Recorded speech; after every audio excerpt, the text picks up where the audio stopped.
Hello and welcome to Aussie Cake Decorating. Today I'm going to show you how to make a gift bow out of icing. The first thing that you need to do is just make some strips of icing about that long. Now that's roughly probably about 13 centimetres long. Now depending on the type of bow you want, you can make these thicker, longer or shorter, but I'll just show you the method I use. Now once you've got the strip like that, get some flour glue and put it at the base and then flip it over to make a loop like that. To get it to dry, all I do is I hang them suspended on a knitting needle between two stacks of books or DVDs until they are completely dry and they hold their form. Now before I assemble the bow, I like to colour my icing, and I like to use petal dust to do that. Now for this one I'm going to use an antique silk colour, and basically all you do is just brush it on very gently all over the bow before you assemble it. Now for this bow I've made roughly 20 loops about that size, and then I've made about another 10 that size, because for the bow you're going to need some short pieces and some long pieces. And I've also made just a plain disc just to mount the whole bow on. It's a good idea to make some extra pieces because sometimes these are very fragile. As you can see, I like to roll my icing very, very thin, so therefore they are a little bit more fragile than if you roll it a little bit thicker. Now you can make the bow and the disc out of modelling paste or moulding paste if you like, or you can use fondant with just a spot, just a little pinch of Tylepore inside it. Now these are probably a little bit too long for what I want because I need them to go in the middle like that all around. So what I'm probably going to do is just cut them about there just to make them that little bit shorter. So the first thing you do is just put a little bit of royal icing down and put the first part of your bow, and then continue doing that all the way around the disc.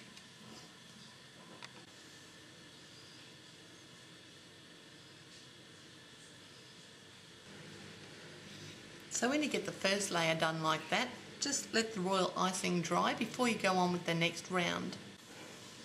For the next round, what you want to do is place a bow loop in between the two previous ones, so about there. And just continue to do that all the way around.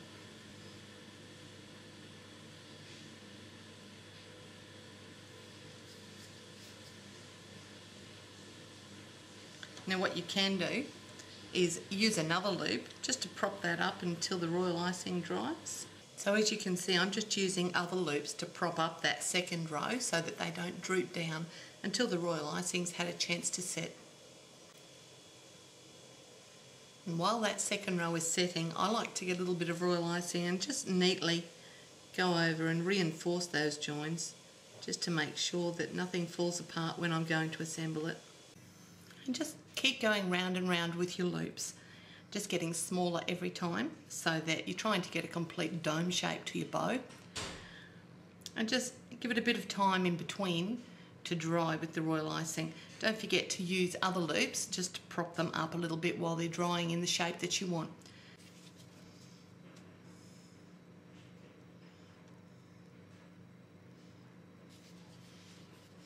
It is a bit of a fiddly job, but as you can see it's going to be absolutely spectacular. Now I like to roll my icing ultra thin and do really fine loops. You're probably going to see a lot of bows that have got wider ribbons and wider loops and a little bit of a chunkier look to it, but I like to have something on my cake that people just go, wow, how did you make that? So they always wonder, how did you do it? And it's really satisfying to see the look on people's faces when they see something beautiful like this that you've made. And now just to finish the final round, there's no set number of rounds, you just keep going round and round and propping up the loops with other loops, or even a little bit of folded paper toweling or cotton balls even. But the final round is a little bit of royal icing in the middle, and then I've broken off the ends of these loops And you break off the ends of the loops as you go to make them a little bit smaller every time. And it's just a matter of standing them in there and propping them up.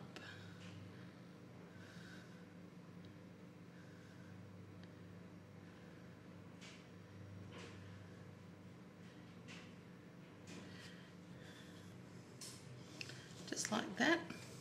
And just using a paintbrush, just go in between there just to make sure that the royal icing isn't too evident, because you don't want people knowing the secret to how you did it. And there you have it. There's your icing bow for any cake. That would be fit for a wedding cake, don't you think? So those of you who've been watching the progress of this cake will recognise this.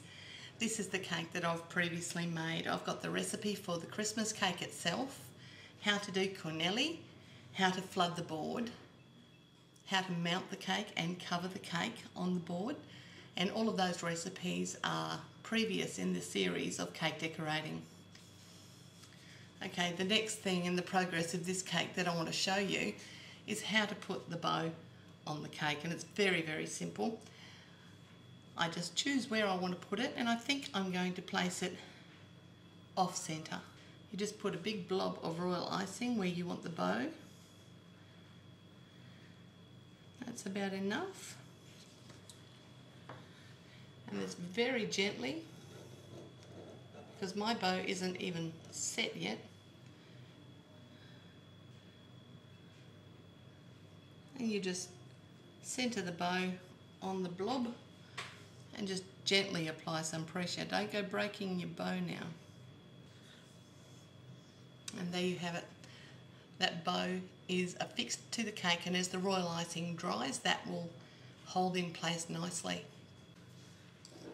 Okay, just to add a little bit of highlight to this cake, you can buy gold powder like that, and you don't need very much of it, but if you put a little bit of that into a glass,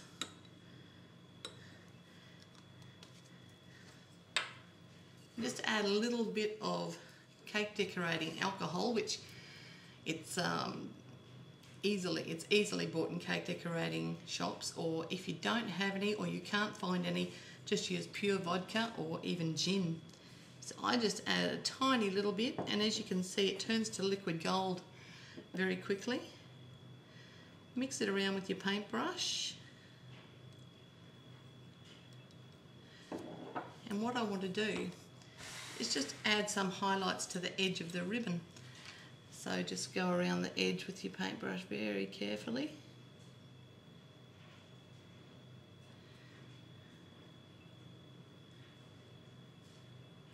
Now this is entirely edible, so don't worry about not being able to eat it. All of this bow is edible. There's absolutely no wire in it. It's all icing. Very sweet, and you'd probably cry after all the work you went to make it, but if a child particularly wants to take it and eat it, they can. And there you have it. That's the completed bow with a few gold highlights on the edges of the bow, just for effect.